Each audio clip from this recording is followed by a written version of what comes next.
Hi, I'm Katie, and this is the Christmas edition of Squad Watch. If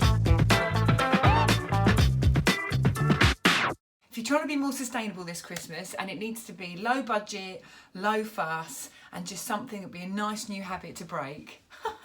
Look, that's me in the mirror. That's really distracting, isn't it? Here's just a few tips for you to keep in mind over the festive period. So a great question to ask yourself this Christmas is, can I prevent that from going into landfill? This bag of beauts is leftover wrappings, gift bags, ribbons, like tissues, all sorts of stuff that I've kept over the last couple of years that I keep in this bag, which is now split, and I keep under the bed, which annoys the hell out of my other half, Charlie, because he thinks it's a load of crap. But when it comes to buying a present and we haven't got any wrapping paper, then this bag of beauts comes out and I'm the hero. So there you go. You can prevent this and thousands of tons more of this sort of stuff going into landfill by just looking after it, unwrap your presents carefully and keep it aside for when you need it again. Food waste is a massive problem. It is all year round, but it's especially big at Christmas time, because if you're hosting, you don't want to run out of food, and if you're a shop, you do not want to run out of food for your customers. So 2 tips for you, so it's not too overwhelming, is if you have any citrus fruit, limes, lemons, oranges, lemons, if you slice them into discs, all the ones you're not going to use, maybe you've got a crate still of them and you're going to go away for a few days, slice them into discs, put them on a tray and put the tray into the freezer. Then you can use these gorgeous frozen discs of citrusiness and chuck them in your drinks. You could have a lovely G&T with that. Another tip is about bread. Bread is the most wasted food of them all because it goes off so quickly.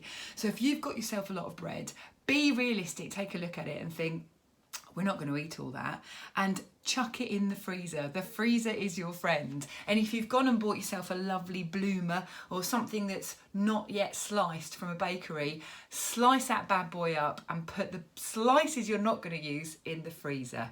Slice, freezer. Slice, freezer.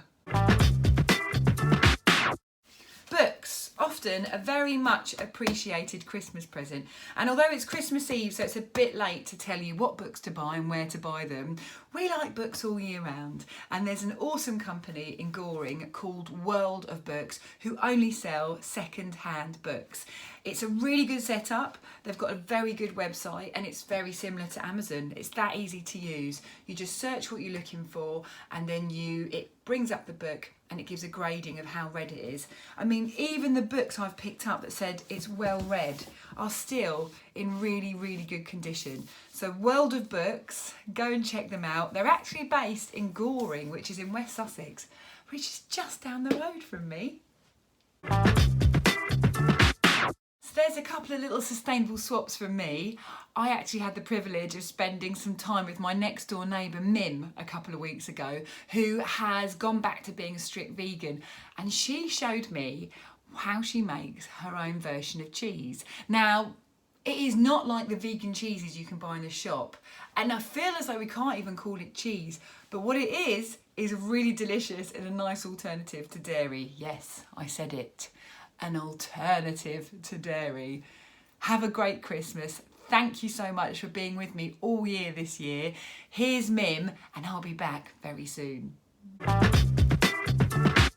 Right, Mim, we're in the kitchen. Yes. And we are going to be making vegan cheese. What is in it? So it's cashew nut cheese, which is the best nut for kind of creating like a creamy, nice, I suppose also like white cheese. But I'm doing a bit of a Christmas twist. So the first thing that came to mind was cranberries, like that kind of white Stilton and cranberries. Also some fresh thyme picked from the garden. Oh my earlier. God, let's have a look. I'm going to scroll down. Some garlic, which, because I suppose what you want to do, cheese has that kind of umami taste that as a vegan you miss. So it's trying to like put that back in, like into the cheese. So we've got some yeast flakes, which are brilliant. Like I use them instead of cheese on stuff, or you know, with a bit of vegan cheese as well. But I'm gonna come it's kind of Like Marmite. Yeah, I hate Marmite. That's Oh, do it.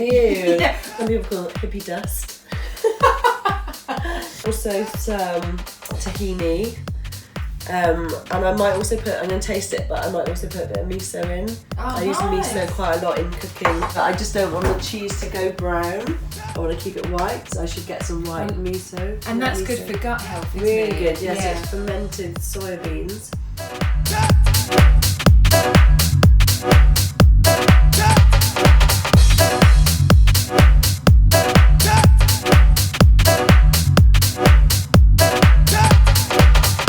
House culture, to me, is about the music foremost. It's also a gathering of people where financial status, color, race has no bearing on the dance floor. It has no bearing on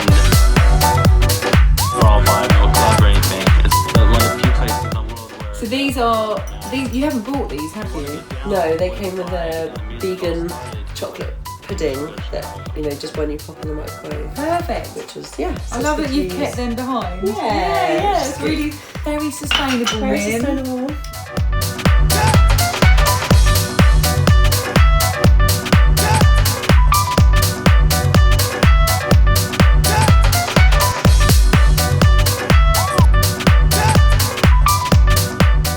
I'm just going to pop those in the fridge to chill. How long were you Turn them chilling up. for? A few hours, but they could last, if you're making them at Christmas, make them day before, and they'll last.